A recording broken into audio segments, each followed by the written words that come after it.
गांव के पास एक साधु बाबा रहते थे जिनका नाम अर्जुन था।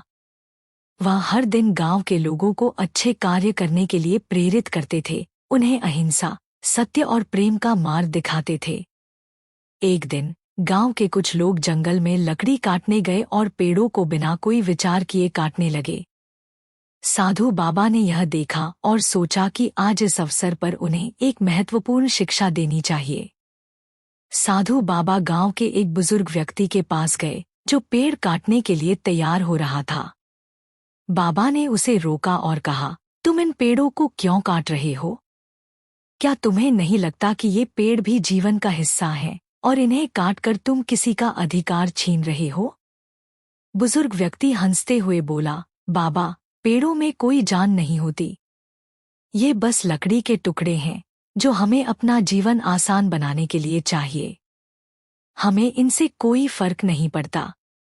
साधु बाबा गंभीर हो गए और बोले, तुम्हें लगता है कि पेड़ों में जान नहीं होती, लेकिन क्या तुम कभी गौर से देखा है कि जब तुम इन्हें काटते हो तो इनका दर्द और उनकी चुप्पी कैसे तड़प उठती है? बुजुर्ग व्यक्ति हंसा और कहा, बाबा, यह सब केवल अंधविश्वास है। मुझे तो लगता है कि पेड़ों को काटना एक आम काम है और इसमें कुछ गलत नहीं है। साधु बाबा ने उसकी बातों को गंभीरता से सुना और फिर कहा, ठीक है, तो क्या तुम तैयार हो इस बात का अनुभव करने के लिए कि पेड़ों में जान होती है? फिर बाबा ने एक कहानी सुनानी शुरू की। बहुत समय पहले जब मैं एक युवा साधु था, तब मैं भी तुम्हारी तरह सोचता था। मुझे लगता था कि जो कुछ भी हम देखते हैं वह सिर्फ भौतिक रूप से अस्तित्व में है। एक दिन मुझे एक घने जंगल में जाने का मौका मिला। वहां मैंने एक बहुत पुराना बरगद का पेड़ देखा जो काफी विशाल और मजबूत था। मैं उस पेड़ के नीचे बैठा और ध्यान करने लगा। अचानक मुझे पेड़ के भीतर से कुछ हलचल महसूस हुई। मैंने ध्यान से सुना और देखा कि पेड़ धीरे धीरे मुझसे बात कर रहा था। वह कह रहा था, तुमने मुझे कभी महसूस किया है? तुमने कभी महसूस किया है कि जब तुम्हें कोई नुकसान पहुंचता है तो तुम्हारे भीतर कैसा दर्द होता है? हम पेड़ भी ऐसा ही महसूस करते हैं। जब तुम हमें काटते हो तो हम भी दर्द महसूस करते हैं। यह सुनकर मैं चौंक गया। मैं समझ नहीं पा रहा था कि क्या यह सच हो सकता है। लेकिन फिर मैंने एक बात समझी कि जब हम किसी जीव को नुकसान पहुंचाते हैं तो वह दर्द और पीड़ा का अनुभव करता है, चाहे वह मनुष्य हो, पशु हो या पेड़। साधु बाबा ने अपनी कहानी खत्म की और बुजुर्ग से पूछा, अब तुम क्या सोचते हो, क्या पेड़ों में सचमुच जान नहीं होती? बुजुर्ग व्यक्ति कुछ देर तक चुप रहा। उसकी आंखों में एक नया भाव था। उसने कहा, बाबा, मैं समझ गया। अब मुझे महसूस हो रहा है कि पेड़ सिर्फ लकड़ी का टुकड़ा नहीं होते, बल्कि वे भी जीवन से भरे होते हैं।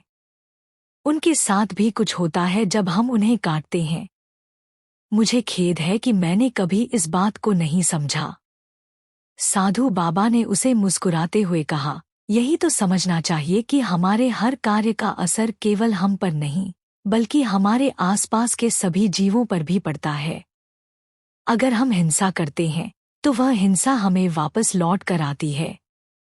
लेकिन अगर हम प्रेम और करुणा का मार्ग अपनाते हैं तो यही ऊर्जा हमें शांति और सुख देती है। साधु बाबा ने गांव के सभी लोगों को एकत्रित किया और उनके सामने यह कहानी रखी। उन्होंने कहा, हमारे जीवन में हिंसा और द्वेष से कुछ भी हासिल नहीं होता। यह केवल हमें और हमारे आसपास के लोगों को दुख और पीड़ा में डालता है। हम जब भी किसी जीव या पेड़ पौधे को नुकसान पहुंचाते हैं तो हम उसकी पीड़ा को अनदेखा करते हैं। हमें यह समझना चाहिए कि हम इस धरती पर अकेले नहीं हैं, हम सब आपस में जुड़े हुए हैं। अगर हम चाहते हैं कि हम खुश रहें तो हमें दूसरों के साथ अच्छे और करुणामय व्यवहार करना चाहिए। हमें जीवन में अहिंसा का पालन करना चाहिए और हर जीव के साथ सम्मान और प्रेम से पेश आना चाहिए। इस कहानी का मुख्य संदेश यह है कि हिंसा से केवल विनाश और दुख होता है, जबकि अहिंसा, करुणा और प्रेम से जीवन में शांति और सुख आता है।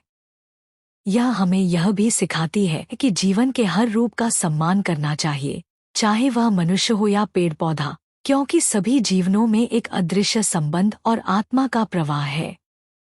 साधु बाबा की इस शिक्षा को गांव के लोग समझ गए और उन्होंने जंगल में पेड़ों को बचाने का संकल्प लिया। वे अब न केवल पेड़ों की रक्षा करते, बल्कि जीवन के हर रूप के साथ सम्मान और प्रेम से व्यवहार करते थे।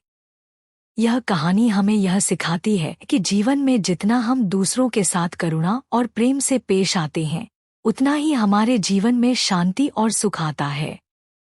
इसलिए हमें अपनी सोच और कार्यों को बदलकर जीवन के हर रूप में अहिंसा और प्रेम का पालन करना चाहिए।